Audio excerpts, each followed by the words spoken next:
गुरुर्ब्रह्मा गुरुर्विष्णु गुरुर्देवो महेश्वरः गुरु साक्षात् परब्रह्मा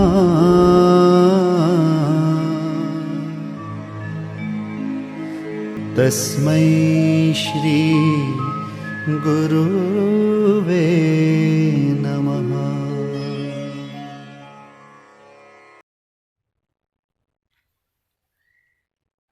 हरिओम विद्यार्थी मित्रों, धोरण 6 विषय हिंदी, पाठ 4, पुस्तक हमारी मित्र है, प्रकार पत्र लेखन। यानी कि पुस्तक हमारी मित्र है એટલે કે પુસ્તક આપણો મિત્ર, એના વિશે આપણે પત્ર લખવાનો છે। તો કે પત્ર કઈ રીતે લખાય એના વિશે અહીંયા સમજાવવામાં આવેલું છે, એટલે કે પત્ર કઈ રીતે લખેલો છે એ બતાવવામાં આવેલું છે। जीवन में पत्रों का विशेष महत्व है।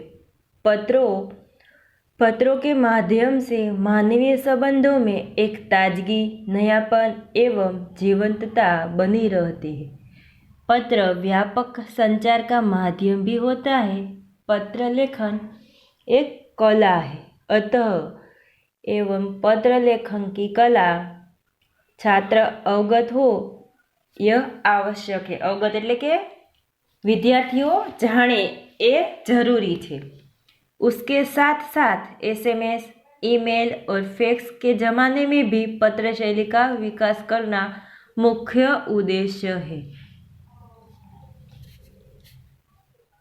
रोजिंदा जीवन व्यवहार में पत्र लेखन बहुत उपयोगी है। सगा संबंधी, मित्रों और परिचितों को पत्र लिखे जाते थे, उसे अंगत पत्र कहा जाता है। और जो पत्र नौकरी, व्यवसाय या सौदागरों के अर्थ में लिखा जाता था उसे व्यवसायिक पत्र कहा जाता है। नौकरी के लिए या सरकारी काम के लिए लिखने में आते पत्र को लिफाफा कहा जाता था। पहले के समय में टेलीफोन या मोबाइल की सुविधा नहीं थी, तब पत्र से ही काम चलाना पड़ता था। एक गांव से दूसरे गांव या एक शहर से दूसरे शहर में कोई संदेशा भेजना हो तो हमें पत्र द्वारा भेज देते थे। खुशी हो या गम के बारे में बताना हो तो भी पत्र में लिखकर ही हम अपनी बातचीत कर सकते थे। એટલે કે પહેલાંના સમયમાં ફોન કે ટેલિફોન એવું કંઈ હતું નહીં। એટલે કે પહેલાં શું થતું તો કે આપણે કોઈને સમાચાર પહોંચાડવા હોય તો તાત્કાલિક પહોંચતા નહીં, એટલે કે પત્ર દ્વારા પત્ર લખીને એ લોકોને કહેવું પડતું હતું કે ખુશીના સમાચાર હોય કે ગમના હોય, એટલે કે કોઈ દુઃખ હોય તો પણ આપણે પત્રમાં લખવું પડતું હતું અને લખીને એને સમાચાર પહોંચાડવા પડતા હતા।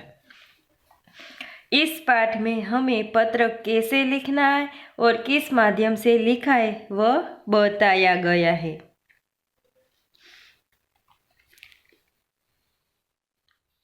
पहले हम हिंदी में पत्र कैसे लिखते हैं वह बताएंगे। એટલે કે પહેલાં આપણે જાણીશું કે હિન્દીમાં પત્ર કઈ રીતે લખાય। એટલે કે હિન્દીમાં અને ગુજરાતીમાં પત્ર લખવો હોય તો બંને અલગ અલગ લખવામાં આવે છે।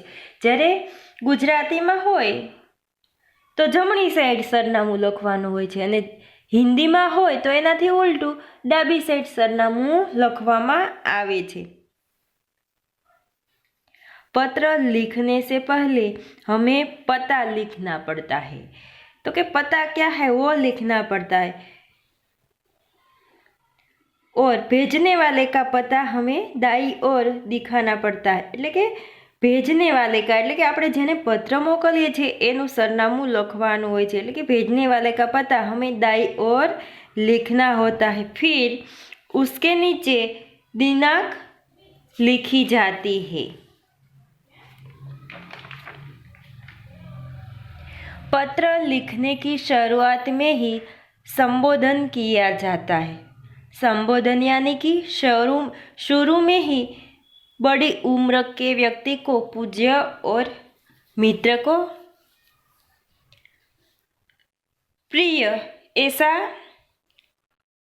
शब्द लिखा जाता है। फिर हमें अभिवादन लिखना होता है और पत्र के लिखने का कारण भी लिखना पड़ता है। फिर घर के या परिवार के बारे में या अन्य समाचार भी पूछने होते हैं, वह भी लिखा जाता है। अंत में समाप्ति करनी होती है, यानी कि समाप्ति में बड़ों के आशीर्वाद या प्रणाम करना पड़ता है।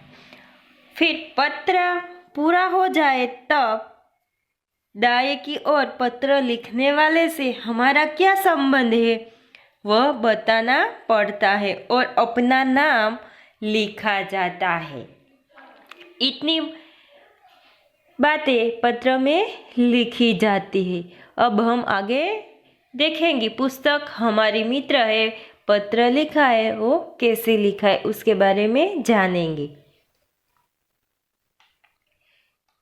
195 ઉમિયાનગર સોસાયટી, મુન્દ્રા, જિલ્લા કચ્છ, દિનાંક 4/8/2011। એટલે કે 195 એનો ઘર નંબર છે અને ઉમિયાનગર સોસાયટી એ સોસાયટી છે અને ગામનું નામ છે મુન્દ્રા અને જિલ્લો છે કચ્છ ને દિનાંક 4/8/2011। પ્રિય મનોજ નમસ્તે, તો કે પ્રિય મનોજ નમસ્તે એટલે કે અહીંયા મિત્રને પત્ર લખે છે, એના માટે મિત્ર હોય તો શું લખવાનું? પ્રિય। આગળ સંબોધનમાં શું લખવાનું હતું? તો કે પ્રિય એટલે કે પ્રિય મનોજ નમસ્તે। મેં યહાં સકુશલ હું એટલે કે એ એવું લખે છે કે હું અહીં કુશળ છું।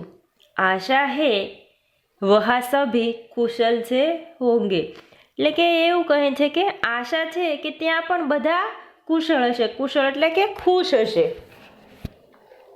એટલે કે એના સમાચાર પૂછે છે કે ત્યાં પણ બધા खुश હશે। पिछले कई दिनों से तुम्हें पत्र लिखने को सोच रहा था એટલે કે કેટલાય દિવસોથી હું તને પત્ર લખવાનું વિચારતો હતો, પરંતુ हमारी पाठशाला में वांचे गुजरात अभियान अंतर्गत कई प्रवृत्तियां चल रही थी, उनमें मैं सम्मिलित हो गया था। सम्मिलित એટલે शामिल થવું, ભાગ લેવો એટલે કે પરંતુ અમારી સ્કૂલમાં પાઠશાળા એટલે કે સ્કૂલમાં વાંચે ગુજરાત અભિયાન અંતર્ગત અનેક પ્રવૃત્તિઓ ચાલી રહી હતી, એમાં હું સામેલ થયો હતો એટલે કે મેં એમાં ભાગ લીધો હતો।